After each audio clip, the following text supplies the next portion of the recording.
Hi, my name's Tony Seeley, and I'm here to welcome the audience in tonight's amazing show.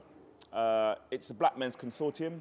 I've been working with them from September 2021. It's now end of March 2022, and the men have put together some amazing creative work to show tonight here at Brixton Library to an amazing group of health professionals, deputy leaders of the council, service users, and anybody involved in mental health and wellbeing services. We're hoping to look at ways that we can change the existing services so that black men have improved services for the future. I hope you enjoy the show.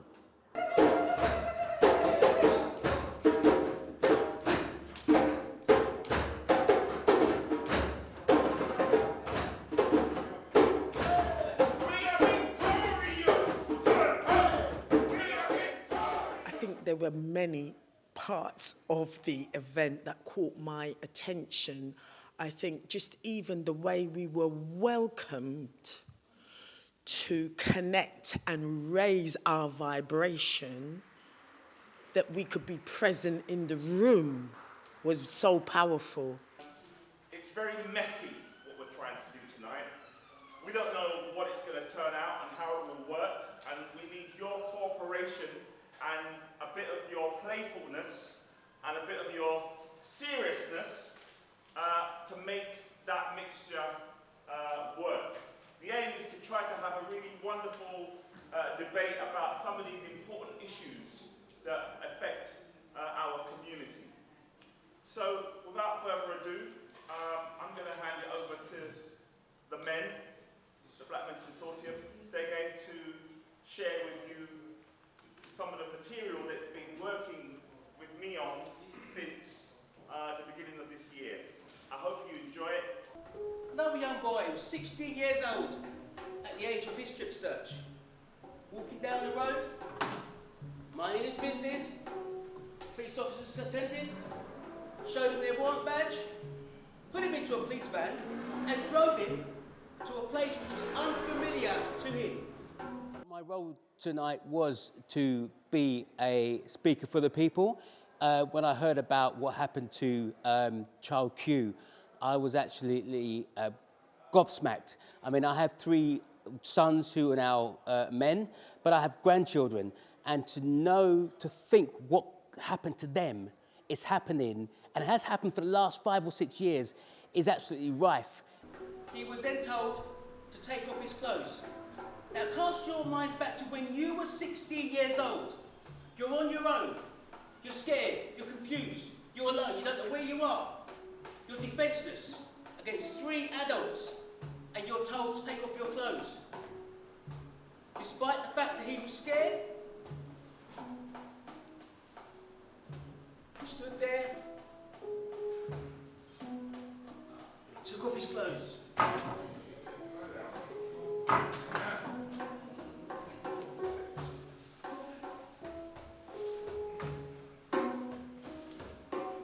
And it's an injustice.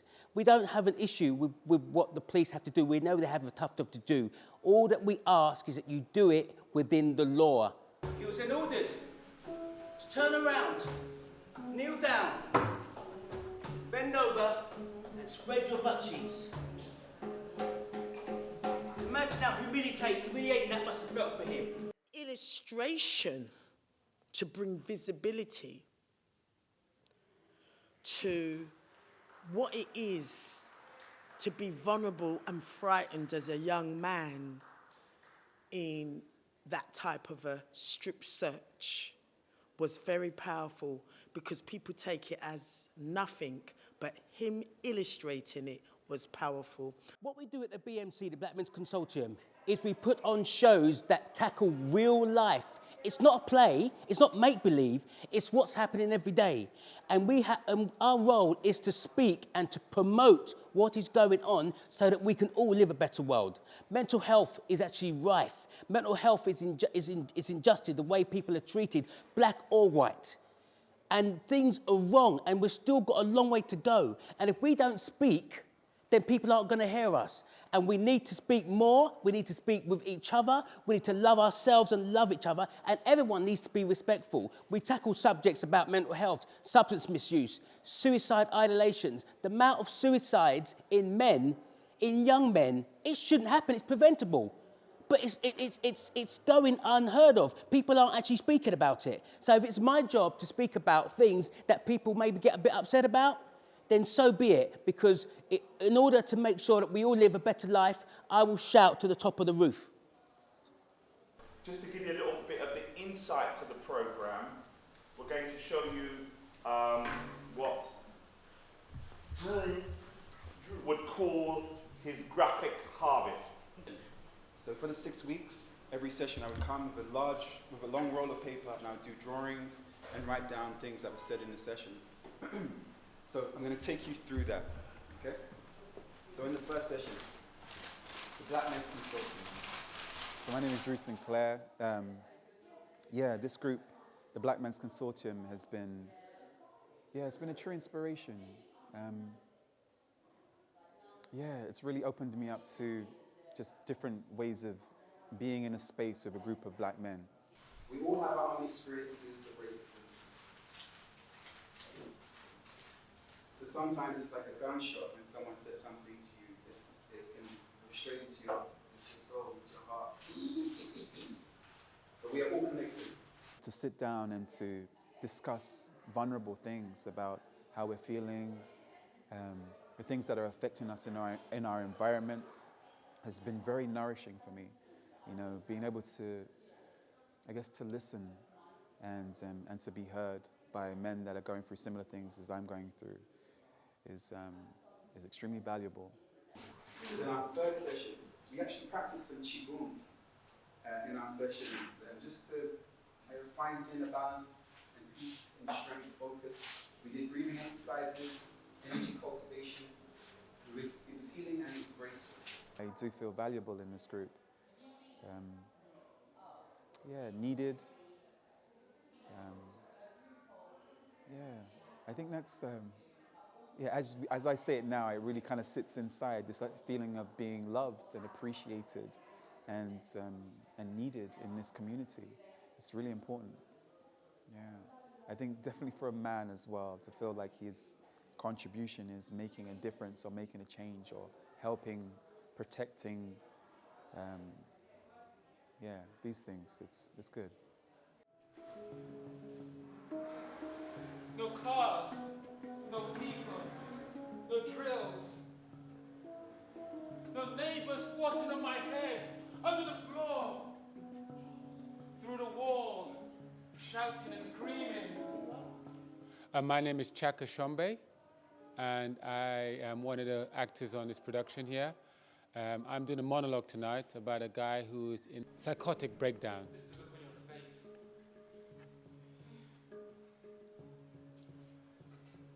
I want to go to a place this one's called my home.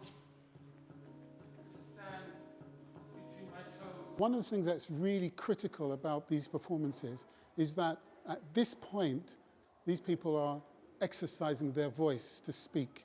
They're talking about their story. They're telling their story their way. And they're doing that through the medium of drama. I am a black man. I am a black man who is a human being. I am a gay black man. The most important, powerful thing that can take place, certainly within the society, and it's not just within the UK, but across Europe, that black men don't have a voice, but also we don't have the facility to speak about our own mental health. And this is probably the most powerful opportunity that has happened to us for a long time. In my country of origin, in West Africa, being a homosexual is illegal and can land you in prison for up to 14 years, simply for who you love. In the north of our country, under Sharia law, you can be stoned to death for being lesbian, gay, or bisexual. What inspired me quite a lot was just the idea that everybody has their own trauma, and it doesn't matter, you know, like what you look like or anything like that. Like, it really is just about being human. That was quite powerful, I thought.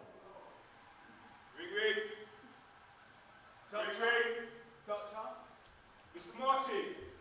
Yes, doctor. Mr. Martin. Yes. Reception, Mr. Martin. The therapist. Okay, I'll wait for the therapist. Therapist, all right. My name is Terence Anthony Peters.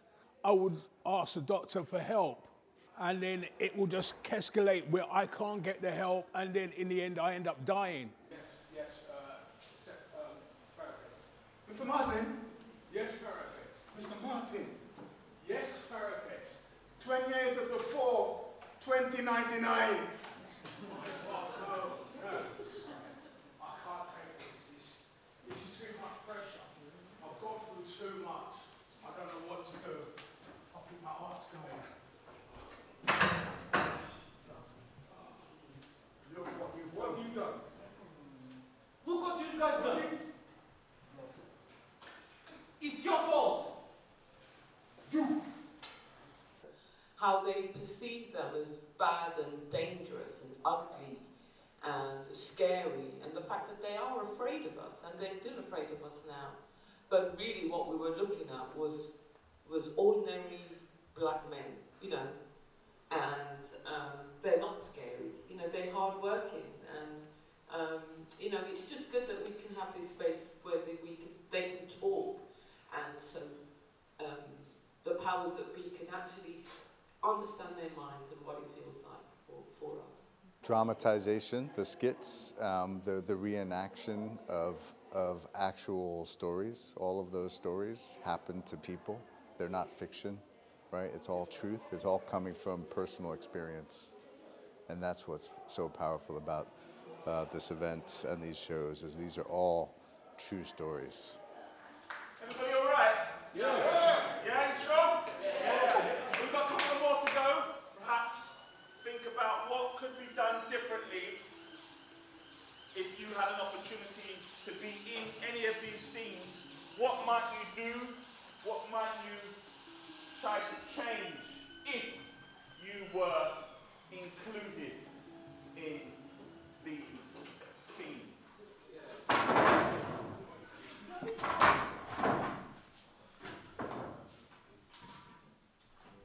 I'm a service user, and a lot of what I saw tonight really hit home.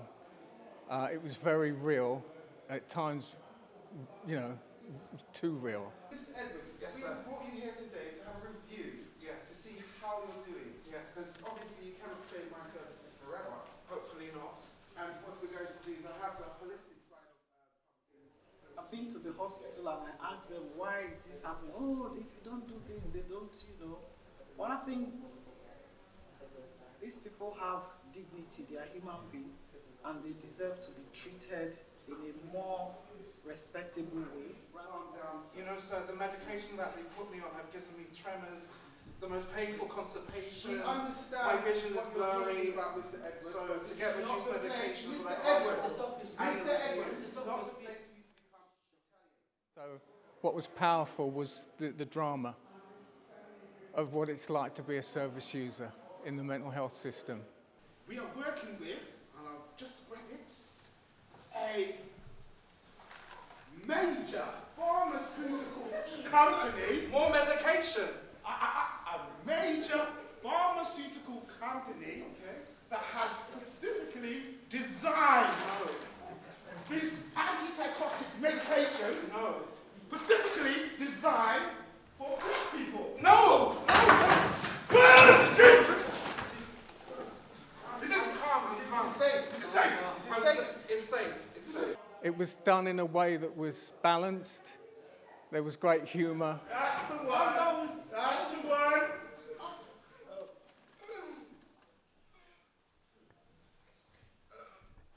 From my own experience and hearing experience of others, something needs to be done. It's urgent because lives are precious. Who was that figure? Grim Reaper. Grim Reaper? Depression.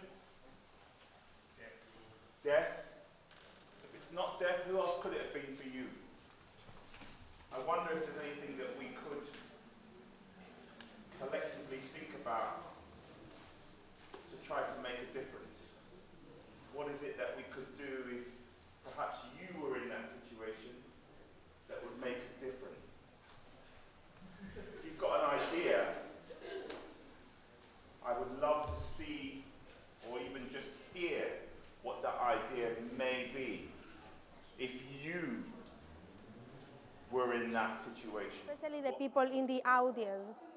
They had a lot to be said, to be here, which I didn't know. I didn't expect that. I thought people will maybe more intimate. They will not maybe like to share their own stories where they actually did. So it was a big space and safe space to share opinions, to share ideas for change. We need to have more cultural awareness that is lacking in all the different occupations. And until people understand that just because somebody shouts, doesn't mean they're off the rail or anything like that. And cultural awareness is essential to helping, with us moving forward. So when someone's been in hospital and they come out, what happens to them? So they end up going back into hospital. So there's no care. I mean, I know from a recent experience of someone being in hospital and being discharged, and up to now, the nurse in the community has not been seen.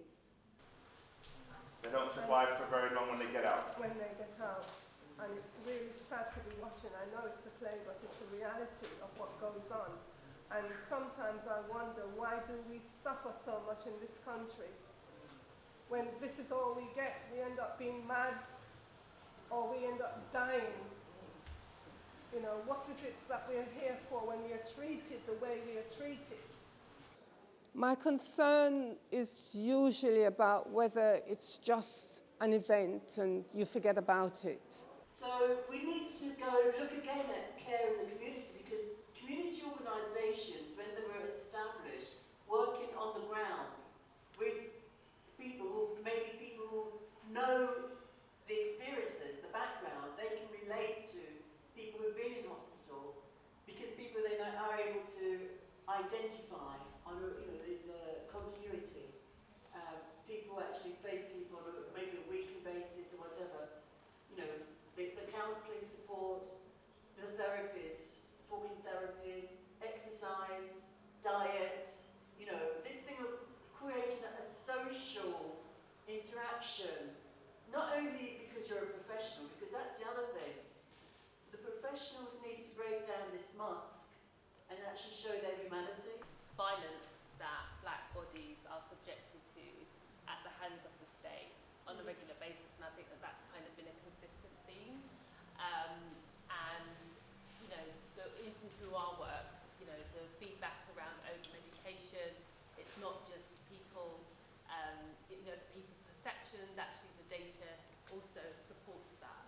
It saddens me to actually see what's going on. And you know that these things are going on, but to actually see it, it brought a shudder to my body. It's not only African history that I'm learning in terms of my heritage, but what I'm learning is that the whole planet is connected. Somebody's already mentioned it earlier in terms of Lucy, the origin of civilization. We are all humans. It's just our history in terms of where we have been located, what we have been exposed to, and how that division has been perpetuated through political systems. Yeah? But we as humans can actually make that change. We individually have to make that decision to break down these barriers which have been constructed, which we've been playing these games. Yeah? We need to stop it. There is something about black people being in positions of power, because that's essentially what we need to be able to make decisions about our care and what is important and what recovery looks like for us.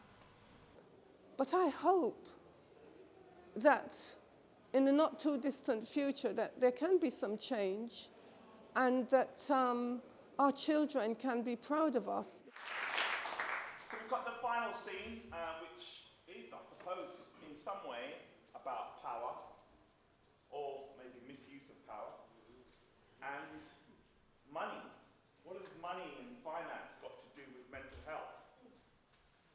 Well, for our final scene, let's watch. I call upon local authorities such as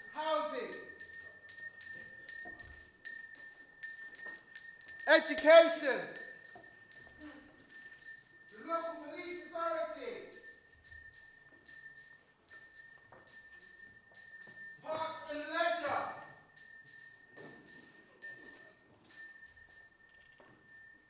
Mental health. My name is Trevor Minto, and I'm a member of the Black Men's Consortium. So this evening involved me in a kind of parliamentary debate over funding, and I was representing the character of environment. Today we are having a visitor, the Deputy Treasurer, and we shall be here to discuss next year's budget.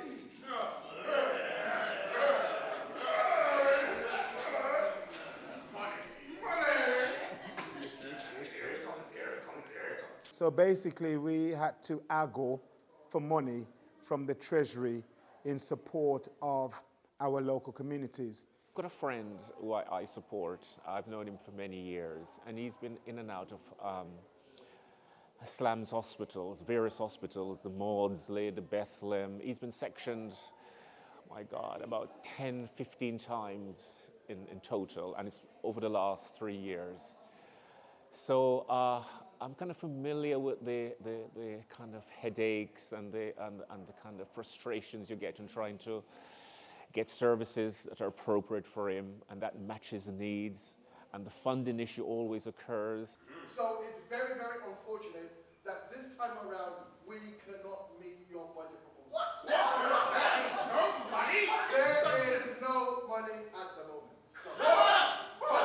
And I think it was just showing again the power struggles that we have as commissioners, as people needing certain services but being denied them because there's a lack of finances from the Treasury.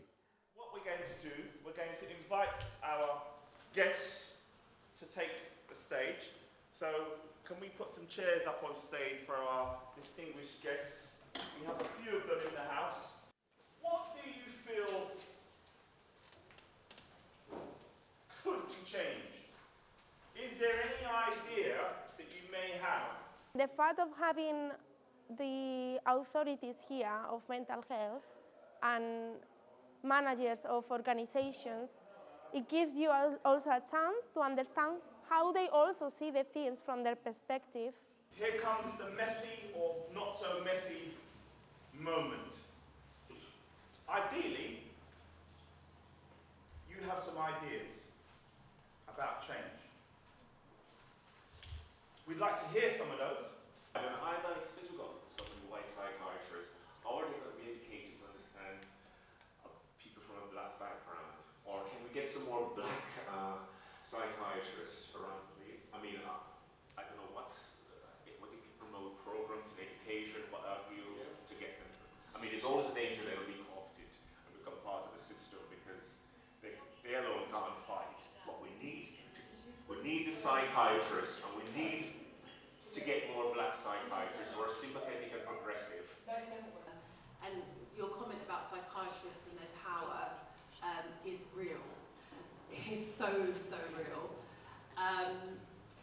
But I think when we're thinking about psychiatry, I think we absolutely need to think about how we start to deconstruct the very foundation of it, because it's problematic when it comes to black community. Things I did notice and saddened me that there wasn't a psychiatrist, there wasn't any consultant psychiatrists on the panel or about. And I know that for me, in going through the system with him, it's always a consultant psychiatrist who's been God. They're the kind of gods.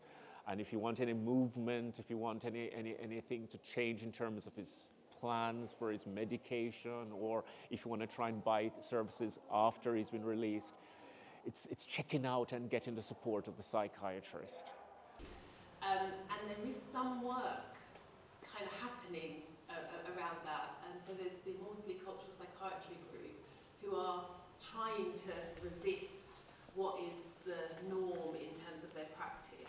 What we're trying to do is to see how we can work more effectively with other black-led organisations so that we can start to come out of those spaces so that other people can occupy them.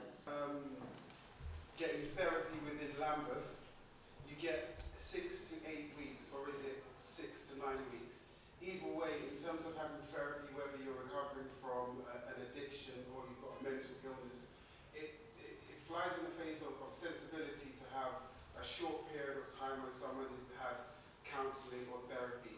I would strongly advise that they try to find a way where you can have a minimum of 12 months if it's a case of you can't afford it and it's not within your budget.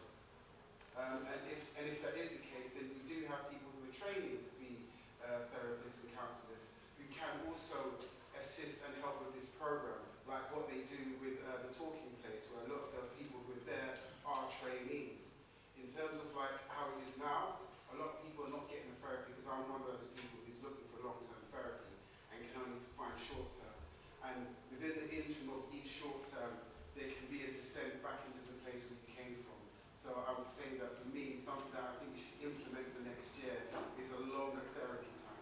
Point around, 6 sessions of counselling, with the complexity that we hold based on our experiences, 6 sessions is like, probably for, I'm making an assumption, sweeping assumption, but like kind of just about kind of saying hello, because in 6 sessions, you probably just about got onto, like, I have a fourth sibling, so I kind of feel like these are things that we can do stuff, but like I can't do it on my own, and my team can't do it on our own. The red tape that we face as therapists is wild. 8 sessions is 8 sessions. If I decide to give you an extra 8, I've got to go through supervision, I've got to go through this, I've got to go through this, I've got to go through this. So by the time I even get your name down to see you, if you were 20, you're now 24. One of my clients was 17, and during lockdown, he was on the waiting list for 2 years. During lockdown, he turned 18. So then he became an adult. So he went to the back of the list.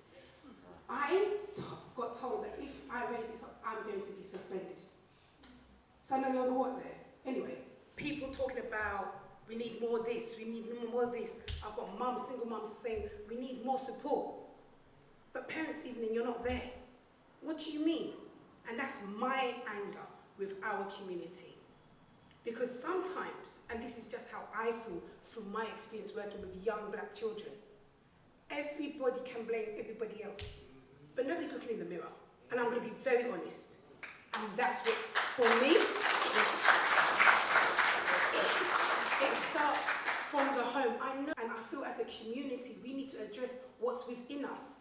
We need to share our experiences. I'm Ghanaian. So if I see, oh, you're right, how you doing? You can't assume because we look the same, we have the same trauma. Say community centres. I went to open a community centre in Ilford. All we needed was a list of people who would volunteer. Do you think we have volunteers? But everybody wants a community centre because everybody wants somebody to help after school club, but nobody wants to sign up. So yes, we are here to listen, but we've got to work together. I think what was positive was to see so many black guys being honest and forthcoming and having hope. I think that was new, and there was a kind of dynamic, a kind of energy in the room. I just wanted to say something about value. All of you who are interested, you came out because you value yourself, your work, and what you can contribute. One of the things is, I value that we are different and we have different needs. It doesn't make it wrong. And so you've got to bring back the value in everything that we do and get people to value. This type of work is creative. Look who's here in the room. We must value what's different. It's effective. And it's not in a box. It's out of the box. That's what I wanted to say. I got a sense that people are no longer willing, and as a collective, as a group, people are no longer willing to accept the status quo. That they're willing, they want changes, and they know what the changes that they want. Any of the comments, concerns, questions you have about the work that you see in the room, the artwork around the sides, and these amazing men? What I'll take away from this is wonderful memories of rehearsing and then of performing. When Patricia asked what happens to people when they're discharged from hospital, I've been sectioned for psychosis twice, and I was discharged twice over the past 4 years. So if anybody wants to ask what the story was, I'll share that after the end of our Q&A. But for me, what I'm going to take from this is post-traumatic growth, the idea of turning my trauma into a positive asset, because I've managed to create scenes out of it and I've made brothers here. So that's what I will take from this. This group, they didn't really know each other, but they were making these rules, and respect was at the centre of it. And from that, I was coming back week after week and found that they were just growing closer and closer together. I'm Jack. I made the props.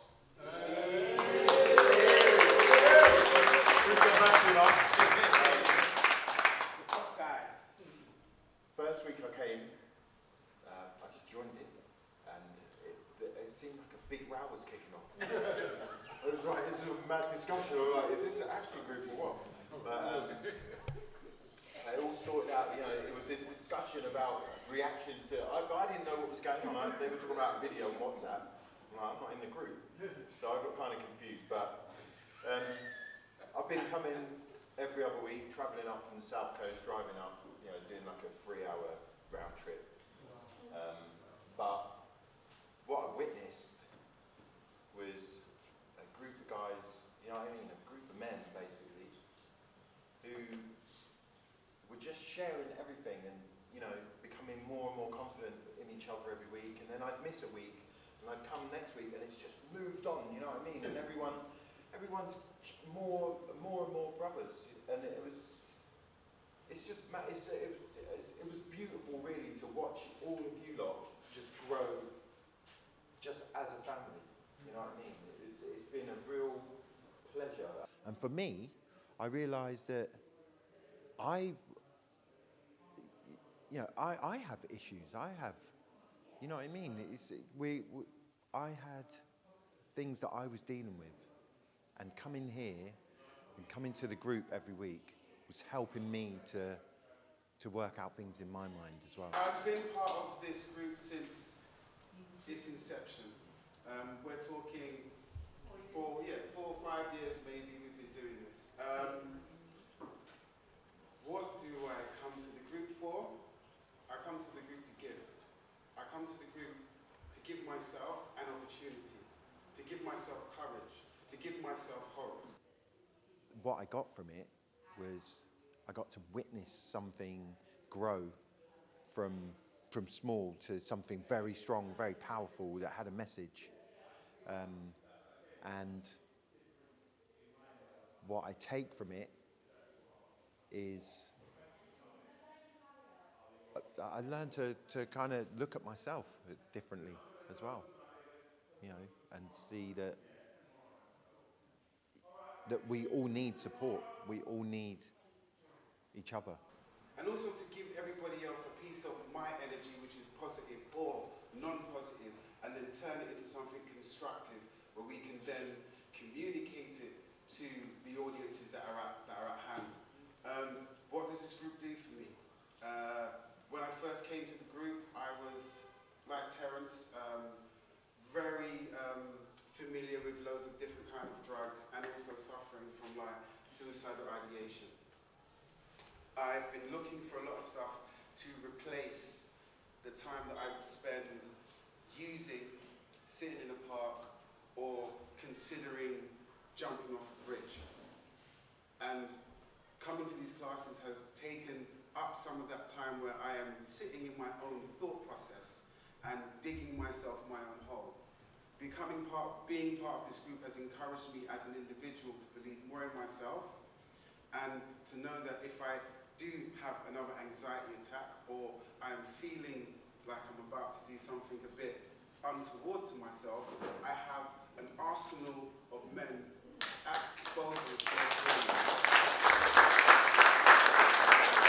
Just to reaffirms the notion, the idea that humanity is not dead, right? We all still think the same things. If we can get rid of the crap and the politics in our daily lives and just come back to the bare bones of what it means to be alive and humane, that's what tonight brought to me. My name's Keith. I've been with the BMC for just over 2 years now, and I feel that I'm privileged and proud to have a voice. And I'm breaking down those barriers, those taboo subjects that we can't talk about, because I want to talk about them, because they need to be spoken about. And if that causes controversy, then you know what, so be it. We can't continue to brush things under the carpet. What I'm taking away is the power of telling a story, framing the narrative from their own perspective and not somebody else's. So I feel empowered to give that message as a community person of what we can do from young children to big people to engage with our own mental health and well-being. 2010, my nephew committed suicide. He was only 26 and he hung himself. And for about, a year, I couldn't even say the word suicide. I couldn't watch anything on the telly. And I was supported by the Cruz Bereavement organisation, who I continue to support. And suicide is rife. It's so rife in men, in black men, that it's not spoken about. And I will speak about it because it still touches my heart, knowing that my nephew could have been saved. He should still be here now. However, he's not. But if I can speak about it and talk about it and open doors and barriers to people and say that there is a black hole, but at that black hole there will be light at the end of that tunnel, then so be it. It's been a long journey, but I'm hopefully have found something that I can fully immerse myself in and relate to.